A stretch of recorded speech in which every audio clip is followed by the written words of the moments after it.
Now make no mistake about this commentary before you actually get into it, because under no circumstances do I believe that David Vonderhaar is actually good at his job.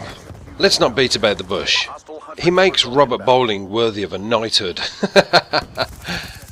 I believe that his arrogance and lack of, I guess, responsiveness to the community for everything that we have asked of him since he's been doing this job leaves a lot to be desired, and certainly makes people, I guess, rather resentful and lose faith in him. And at times and on occasions I myself have been guilty of drinking too many beers and getting straight onto Twitter and giving him a piece of my mind. But only on a kind of humorous level, you know? Using a bit of wit and banter and maybe a little bit harsh, I don't know. But under no circumstances have I ever felt it worthy and certainly worthwhile to threaten him with his life.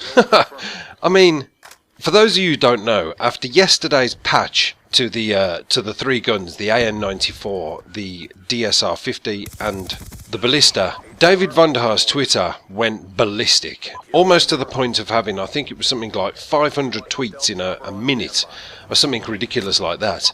And it was from our community, you know, the people who claim to be upstanding citizens and I guess people who I certainly have seen on other people's feeds on videos and in comment section as making rather valid points and decent arguments. But for a select few fans of the three guns that were nerfed, they felt it their need to almost take it to the next level. A level that kind of goes beyond words and delves into something just a little bit darker and more unpleasant. People threatening to burn his house down, murder him, his family, and even rape his daughter. Now, come on. That to me is taking it to the extremes. Realistically, I do think he's a douche. I think he's made no effort whatsoever to, I don't know, create any kind of a rapport with his audience, with the public that he supposedly is supposed to have a connection with. From my own experiences of noticing his Twitter feed, it seems that the only ones he likes to answer are the more professional MLG standard players, the people who are going to raise his profile. So when questions aren't answered, that does make temperatures rise a little bit. Of course it's going to. But to threaten a man with his life? To threaten to rape his daughter? Let me put it like this.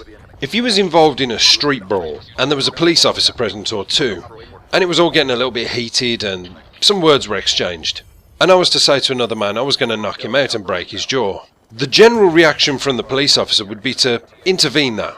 Maybe on a good day, if they were feeling, I don't know, generous, they would pull me to one side and give me a little bit of a warning and tell me to calm down.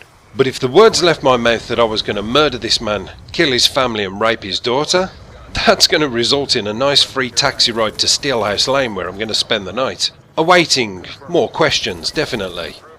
You see, for me, there comes a point where you have to actually stand back, take a deep breath and say, it is just a game after all. If it was a game of football and there was a very poor referee giving terrible decisions, you would give him a piece of your mind.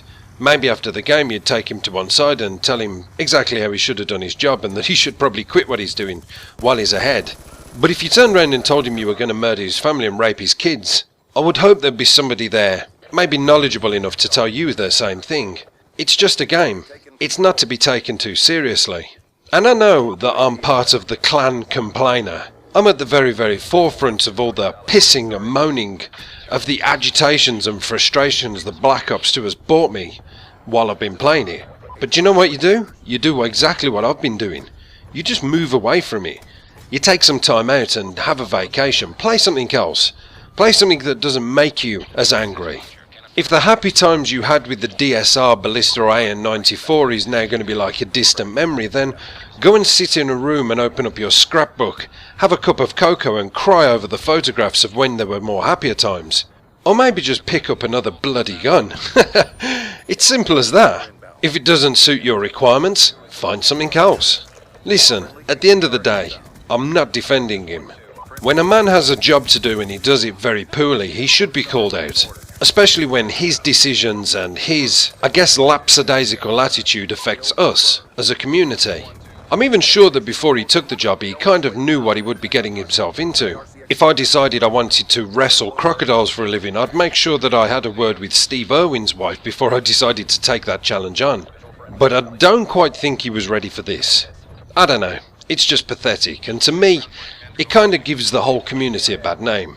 Maybe you think I'm wrong. Like I say, you know, I'm not devoid of this. I once tweeted him and said, "This game is terrible. What have you got to say for yourself? I hope that all your children are born with small penises, even the girls." That's what I'm saying. I'm as guilty as a bull mastiff sitting next to a pile of dog shit, but I certainly do know where to draw the limit. I don't know. Maybe it's just kids who are no older than 12 who are struggling to come to terms with the changes in their body and don't know how to control their emotions and mouth. Remember guys, it's just a game. Apocalypse done. He went negative.